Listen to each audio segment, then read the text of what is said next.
Saludos cordiales y bienvenidos a este espacio para conversar de derecho. Hoy hablaremos sobre la teoría del conflicto, características y sus clases. Empecemos definiendo qué es un conflicto desde un enfoque jurídico y social. Según el autor Joseph Folger, establece que el conflicto es la interacción de personas interdependientes que perciben objetivos incompatibles e interferencias mutuas en la consecución de objetivos.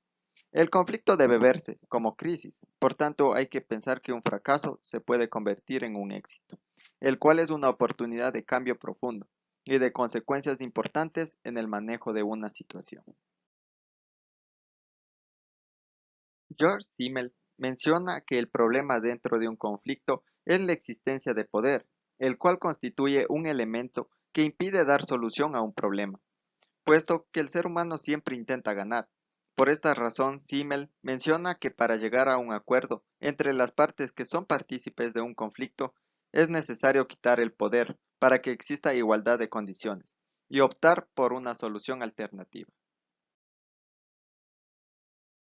Es importante analizar cuáles son las causas principales que dan origen a un conflicto y cuáles son sus clases. Entre ellas tenemos al conflicto de relación, el cual se genera por fuertes emociones negativas, percepciones falsas o estereotipos por la escasa o nula comunicación. Estos problemas llevan frecuentemente a los que se han llamado conflictos irreales, en los que se pueden incurrir aun cuando no estén presentes las condiciones objetivas para que se origine un conflicto.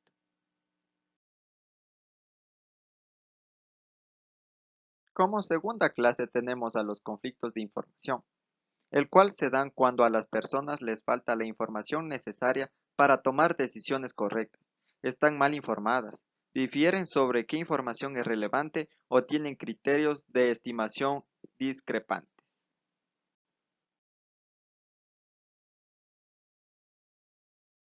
En tercer lugar, nos encontramos frente a los conflictos de intereses. Estos surgen por la competición entre necesidades incompatibles o percibidas como tales. Resultan cuando una o más partes creen que para satisfacer sus necesidades deben sacrificar las de un oponente. Surgen en cuestiones sustanciales como de dinero, recursos físicos, tiempo, etc. Como cuarto tipo, nos encontramos frente a los conflictos estructurales, que son causados por estructuras opresivas de las relaciones humanas. Están configuradas muchas veces por fuerzas externas a la gente en conflicto.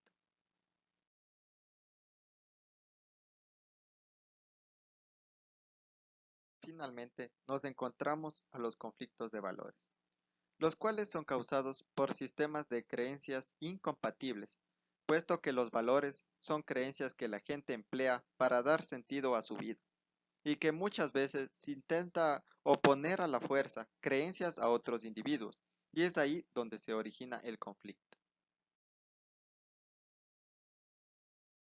Ahora analizaremos ciertas características que pueden dar origen a un conflicto.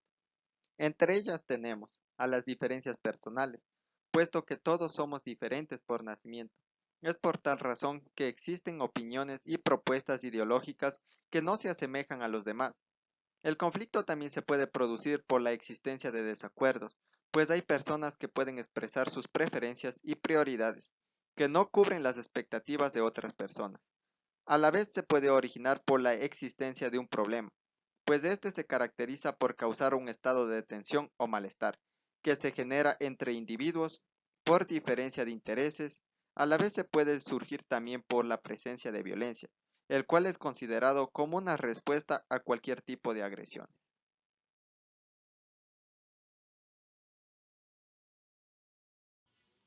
Es importante mencionar además que la teoría del conflicto se encuentra conformada por niveles, los cuales nos permiten visualizar cuáles son los elementos que constituyen un problema y en qué escenarios se dan en primer lugar.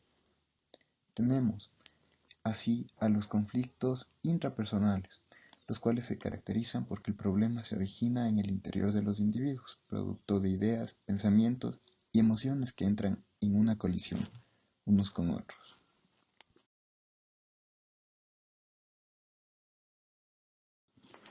conflictos interpersonales, el cual ocurre entre personas individuales. La solución solo puede ser dada entre quienes intervienen en el problema, y generalmente este tipo de conflicto aparece en los medios alternativos de solución de conflictos, como lo son la negociación y la mediación.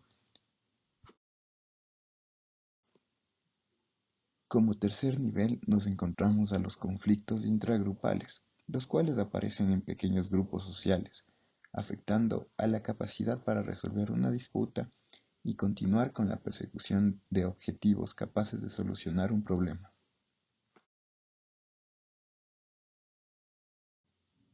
Y por último, en su cuarto nivel nos encontramos frente a los conflictos intergrupales, caracterizado por originarse entre dos grupos y por tanto se convierte en algo más complicado de solucionar, puesto que se encuentra conformado por varias personas a la vez. Como bien sabemos, el conflicto es un elemento inherente al ser humano, por tanto no hay ninguna probabilidad de que un individuo no lo vaya a presenciar en algún momento de su vida. Por tanto, la teoría del conflicto nos muestra el ciclo en cómo aparece. En su fase de inicio, el conflicto puede suceder por la percepción o las actitudes que adoptemos cuando estamos en un escenario de un problema.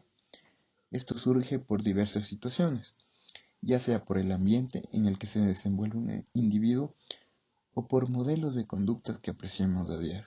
Y por tanto, como consecuencia nos encontramos en la segunda fase del ciclo, que es el conflicto que surge como efecto a los elementos mencionados de la fase anterior.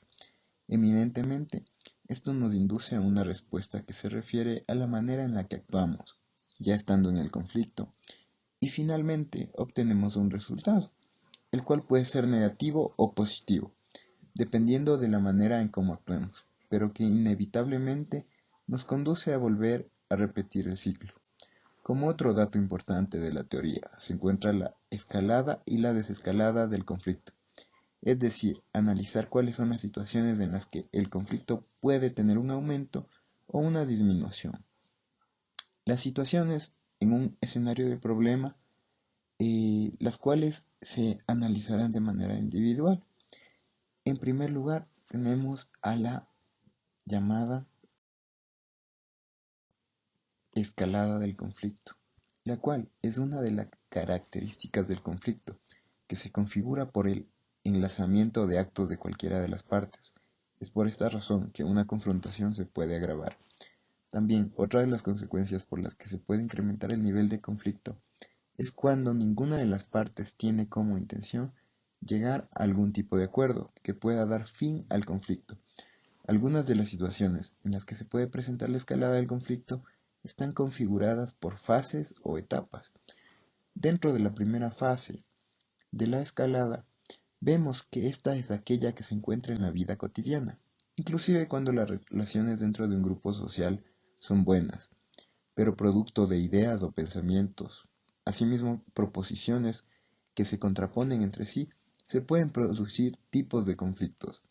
En la segunda etapa se produce cuando las partes discuten en reposiciones de cooperación o inclusive por competición, es decir, aumentan todos los puntos de disputa, tratando de utilizar la comprensión o la lógica para poder disuadir al adversario dentro del conflicto, cuyo objetivo es mantener de manera recta las posiciones dichas desde un principio y evitar cualquier tipo de debilitamiento que pueda otorgar la victoria al contrincante. Y en la tercera parte nos encontramos frente a las acciones, es decir, que cada acto se convierte en algo más irritable y por tanto las expectativas de llegar a un acuerdo se vuelven más lejanas.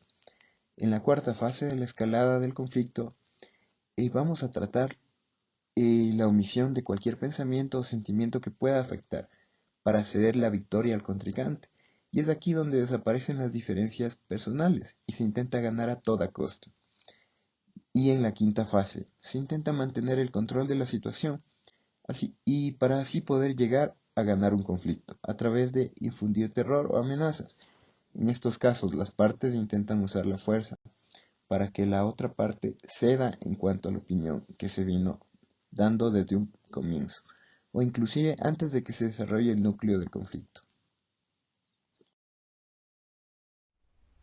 Otra de las características del conflicto es que se puede hacer uso de la desescalada del conflicto y ésta se destaca porque se puede entender de mejor manera la estructura de un conflicto, por tanto se vuelve más comprensible y pudiendo llegar a un acuerdo mutuo entre las partes, resultando ser más abordable un tema de controversia, pero en ocasiones la desescalada es un producto de que el conflicto llega a un punto en que se vuelve insoportable. Por esta razón, se ve necesaria de un medio de solución lo más pronto posible de ese problema y es ahí donde aparece la desescalada como alternativa para llegar a un acuerdo emergente y algunas situaciones en las que puede intervenir son, en primer lugar, la desescalada puede darse cuando las emociones son expresadas en lugar de solamente ser guiadas por ellas. Es por esta razón que hay ocasiones en las que por motivos de sentimientos se da terminado un conflicto, aunque la otra parte no haya tenido la razón. En otra de las situaciones en las que amenazan o intentos de agresión son disminuidos en su totalidad, lo que permite la incorporación de soluciones alternativas al conflicto. Otra de las situaciones por las que se puede desescalar el conflicto es cuando una de las partes ya no se encuentra interesada en ganar, simplemente se encuentra enfocada en dar por concluido un conflicto.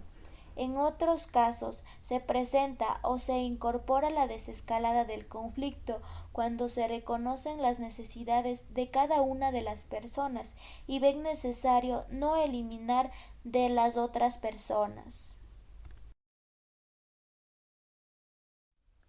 Y finalmente, como otra de sus características importantes dentro del conflicto es que se puede hacer uso de la comunicación asertiva, el cual se caracteriza por mantener de forma firme una opinión y no existe ningún interés de modificarla en ningún momento. Esta se caracteriza por ser un argumento, opinión o idea fundamentada en la seguridad personal, tranquilidad o asentimiento de algo, del cual no existe ninguna duda. La comunicación asertiva es un elemento de habilidad social que está asociada con el intelecto emocional y la capacidad de informar algo sin dudar.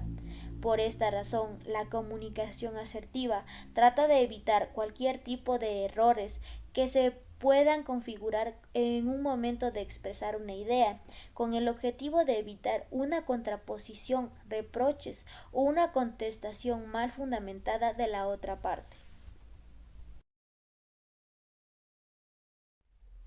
¿Y cómo ayuda al conflicto?